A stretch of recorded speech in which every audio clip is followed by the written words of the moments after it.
Take me away from home. Show me all the places I've never known. And we'll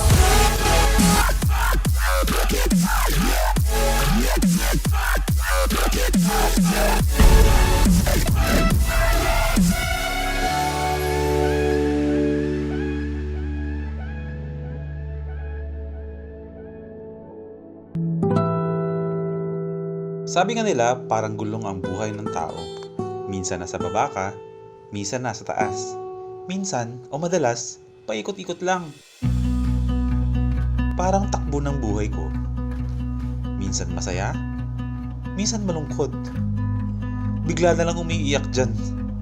Tapos bigla rin namang tumatawa. Hindi mo talaga alam kung saan ka dadalhin ng manibela mo eh. Kung anong klaseng bagyo ang sasalubungin mo sa biyahe mo. Pero ganun pa man, lahat tayo may kanya-kanyang biyahe at dala-dala ng kwento ng buhay.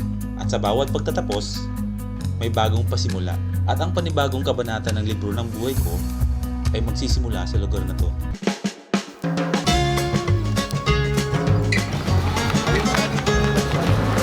Welcome sa aking bagong tahanan.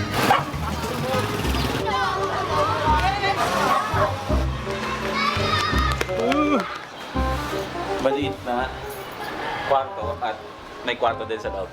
Kwarto na mayroon pang kwarto sa loob. At ito ang aking paligid. Sa isang malaking building ay napapaligiran tayo ng mga gangster. Dahil bago ako ngayon dito, kailangan ko makipagkaibigan sa mga tao dito. Para kung sakali man na kung ano meron, meron magtatanggol sa atin. Meron tayong yayain ng mga kainuman. Tsaka dito, magic tong lugar na to eh.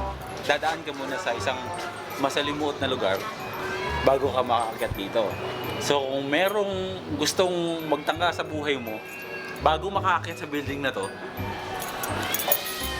sa baba pa lang. Gusto mong merienda sa baba? Yeah. Kasama ko si Jaiho. Yeah. Oh. Hello. Baba tayo, mag-merienda tayo. Tara. Dami-dami pwedeng kayo sa baba. Tara nga. Or isaw, ganun-ganun lang. Isaw, tenga, G lang. Pwede ka doon, pwede ka doon. Oo naman. Kasi baka magtaka sila kung bakit kumakain ka ng ganun. Ano naman, masarap eh. O hindi bawal sa kanya ang kumain ng baboy. O tara na, baba tayo. Let's go. Merienda.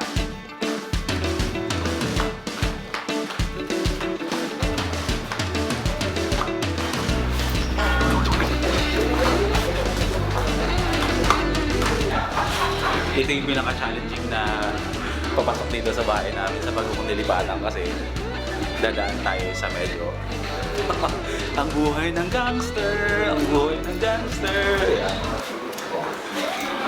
Kaya dapat magkaroon ako ng maraming mga kaibigan dito para pag may gumalaw sa atin, alam mo na.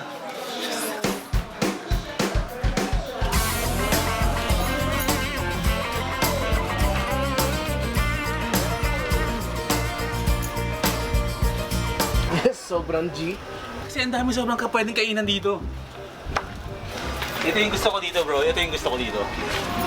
Tignan mo yung paligid, punong-puno na tindahan. Alam mo yun yung nakasanayan mo na, yung nakasanayan mo na tahimik na lugar. Kaya ko pinili yung lugar na ganito. Choice ko talaga yun, Brad. Pinili ko talaga nandito ako tumira para maranasan natin yung makasalamuha sa mga totoong mga tao. Alam mo yun, maiba lang yung mutin natin. Welcome to my place. Anong gusto mong upakan natin ngayon? Kasi minsan dito, nakita ko dito mayroong mga kainan ng mga isaw-isaw dyan eh. Di ba na? Hindi pa na. Sakto sa harap natin. No?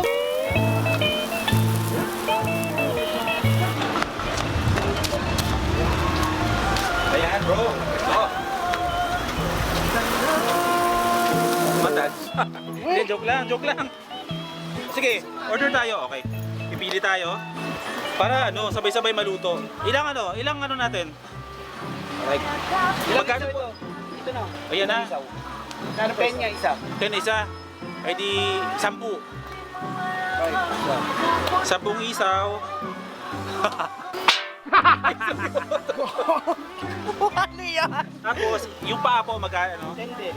O, 10. 5 paa. Tenga. Yan, tapos... Kano po yung tenga? 12. 5.60. Oo, lubos-lubosin mo na yung baboy. Hindi naman bawal sa ito eh. Hashtag high blood house. Uy, matagal ako hindi nakakain ng ano, ng mga ganito, kaya okay lang to. Ah, talaga? Yan. Yung nangyari sa last segment mo. Sumakit yung bata ko. Akala ko matutuluyan ako eh. Kapag mag-out mo, nakakain ka. So ikaw kuya, wala kang high blood? Libre kita. Uy. Amin lahat yan.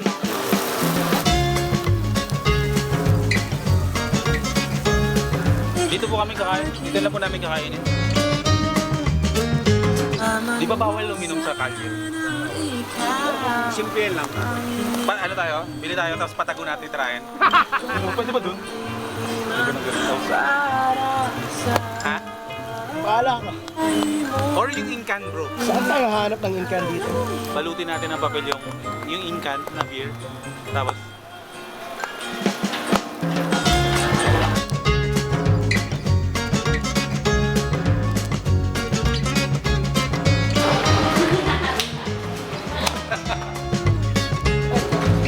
Sige. order tayo ng dalawa. Ano ba gusto mo bro? Pilsen. Ha? Pilsen. Pilsen? Tito ako eh. Tito? Pang tito? Tito na rin ako eh. May ano ka ba dyan? Pwede mo siyang balutin. Kasi di ba bawal uminom sa kalye? O balutin mo lang para kunwari soft drinks. Itong video na to, evidence yan. Excited na ako sa ano? Sa barbecue natin bro.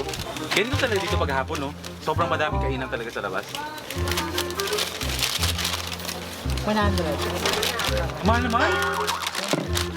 Pwede na ba kita maging kaibigan? Okay. Sige.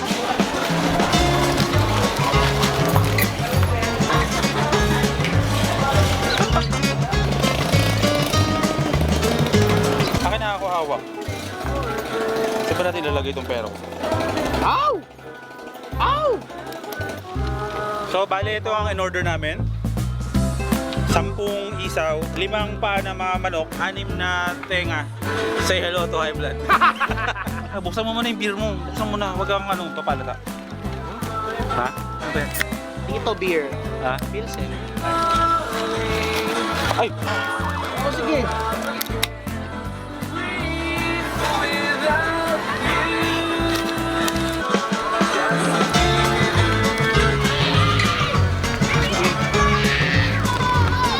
Ito yung typical na lugar na ano eh, no?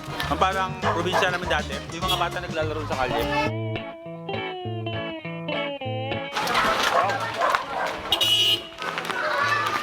Alam ko na ako ng mga picture ng mga gangster. Ano meron? Wala po, ano lang po. Konting ano lang. Konting ano? Konting ano ba? Konting training lang. Training lang po, training. Ano pangalan yung paglaki? Gangster? Hindi. Hindi Ano? po. Sundalo. Ikaw. Sundalo. Ikaw, alam ko na kung anong pangarap mo. Ano? Pindita. Ano ikaw? Okay na to. Okay na to, chill-chill lang tayo dito. Kulit ng mga bata, ano?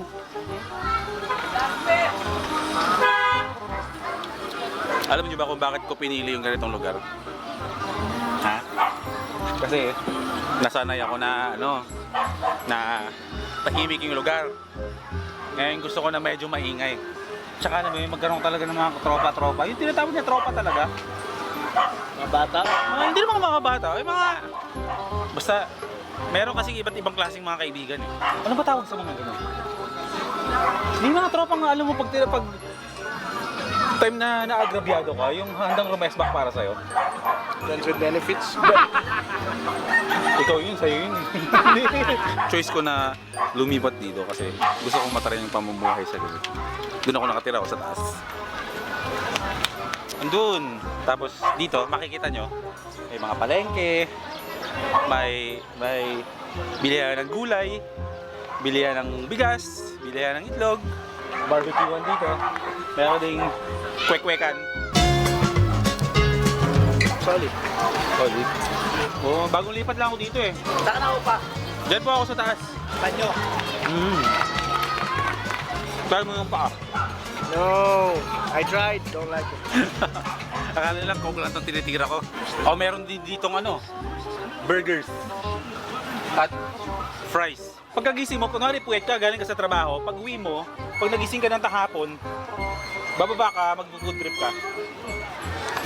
May bigas. Ha? Nagbebenta ng bigas, nagbebenta ng phone at load at Cherry Mobile. Ano sabi mo? Hindi kami. Kailan ka kumain ng baboy? Kwento mo nga sa kanila kung ba't ka kumakain ng baboy. Kasi yung vlog natin dati, Oo. bakit daw kita pinakain ng sisig? Oo. O, kwento kung paano mo nakilala yung baboy. Kasi dati parang hindi ako kumakain ng baboy. Tapos bumha. Tapos wala, ang onti lang ng mga nagbebenta ng mga pagkain. And yung kapitbahay may bacon. Ah. Eh di walang choice. Tinikman ko yung bacon. Oh, shit! Sarap. Sarap. Mm. Tapos, doon mo na minahal yung baboy. Ayan o. Hindi bawal sa'yo? Hindi bawal? Hindi. Ha? Hindi bawal. Dati bawal. Ayun. Ngayon pag unhealthy na, hindi pa bawal pa rin. Tayo magkano yung ano ko? Kuya? 6 na tayo nga. 5... Pa. 5 pa. 210. Wait a minute. Teka lang kayo rito. Ah, siya. Pagbaba mo ng building, ng tinitirahan ko, may bilihan ng bigas. Yan, lahat ng mga kailangan mo. May Ano pa? chicks pa. Po? Saan po yung chicks? Chicks ako! Tagay ko. Hinihintay ako dun. Sino yung nantay mo? Magalang kaya. Chicks? Ha? Ha? Ah, anak mo! Malaki ang kita mo dito, bro. Sakto lang. Nag-aaral ka pa. Pagkagaling mo ng school, diretso ko dito. Diretso na, wala nang pahinga. Chillax lang dito eh, no? Chillax lang yung mga buhay dito. I mean, chillax lang dito. Oo nga. Alam mo, minsan, sa kabila ng pagiging busy ko, pinapangarap ko yung ganitong buhay. Yung typical na buhay na tatambay-tambay ka lang. Pero minsan, di ba, bakit ganun? Yung mga tambay gusto magtrabaho. Pero yung mga nagtatrabaho naman, gusto naman tumatambay sila, no? Pili ko ang dami kong magagawa dito sa street na to. Sabi ko nga, ang buhay hindi pahabaan, kundi paramihan ng magandang karanasan. Simpleng pamumuhay, simpleng pangangailangan. Sa biyahe ng buhay natin, tayo ang may hawak ng manibela. Tayo ang mamimili ng dadaanan natin. May mga pagsubok man tayong madadaanan, laban lang hanggat kaya. Pag may problema, may solusyon. At pag sa tingin mo walang solusyon, eh di wag mong problemahin, di ba? Hindi kailangan ipanalo ang lahat ng laban. At hindi lahat ng sumusuko ay talunan. Maraming salamat sa inyo, first timers. And we'll